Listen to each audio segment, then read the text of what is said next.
लोकसभा से भारतीय मानवाधिकार federal party से बाला साहेब सावले ने चुनाव के लिए अपना नामांकन पत्र भर दिया है और बाला साहेब सावले अपने कई समर्थकों के साथ चुनाव प्रचार में भी जुट गए हैं।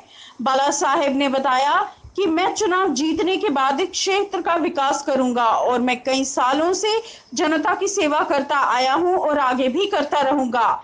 बाला साहब ने बताया कि मानखुर्द महाराष्ट्र नगर में मैंने पब्लिक के लिए शौचालय भी बनाया है। अब देखना यह है कि कई दिग्गज नेताओं के सामने बाला साहेब चुनाव जीत कर आते हैं। माझं नाव बाळासाहेब जगन्नाथ साबळे, गाव पंढरपूर आणि माझं चुनाव क्षेत्र आहे दक्षिण मध्य मुंबई। साहेब 2.5-3 वर्ष झालं मी एक NGOच्या सर्व NGOच्या माध्यमातून इथं काम करतोय।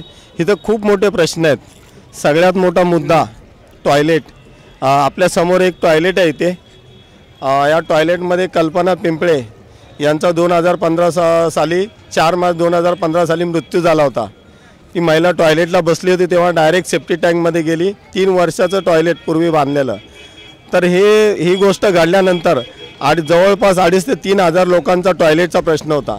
इथे टॉयलेट बांधू शकले नाही। आम्ही सगळ्यांना जे काय लोक हे असतील पण त्यासाठी आम्ही सर्व स्थानिक लोकांना एकत्र घेऊन आणि आम्ही तिथं 2.5 वर्ष एक संघर्ष केला आणि एक चांगलं शौचालय बांधून घेतलं। ते शौचालयाला 2018चा मुंबईचा 1 नंबरचा अवॉर्ड भेटला।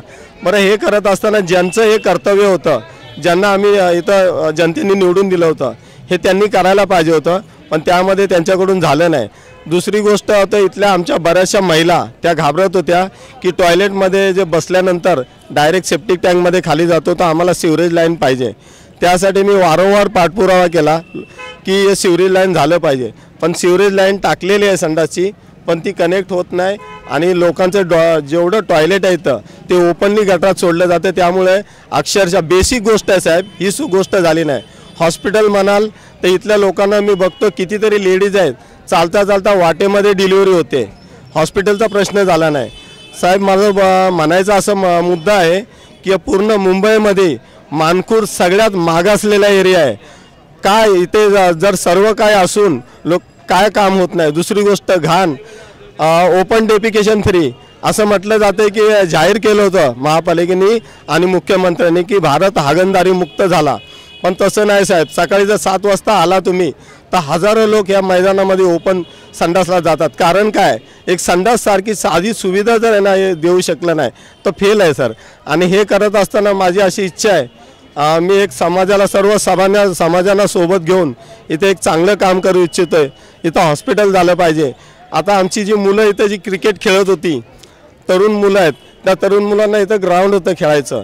ते ग्राउंड आता मेट्रोनी कामासाठी घेतलं आहे पण आमच्या इथल्या कोणत्याही ज्यांचे जबाबदार आहेत त्यांनी लक्ष दिलं नाही। आज आमची मुलं लांब कुठे खेळायला जातात की त्यांना खेळायसाठी एक ग्राउंडसुद्धा नाही। म्हणजे गरीब जनतेचा विचार केला जात नाही। दुसरं काम आपण असं केलं, इकडं पाण्याची लाईन ज्या गटारामधून पाण्याची पाईपलाईन जात होती आणि त्या लिकेजमधून लोकांना ते घाण पाणी प्यायला लागत होतं। आम्ही वारंवार त्यांना रिक्वेस्ट केली की हे घाण पाणी पिऊन लोक आजारी पडत आहेत आणि M-East वॉर्डमध्ये सगळ्यात जास्त TB पेशंट सापडत आहेत।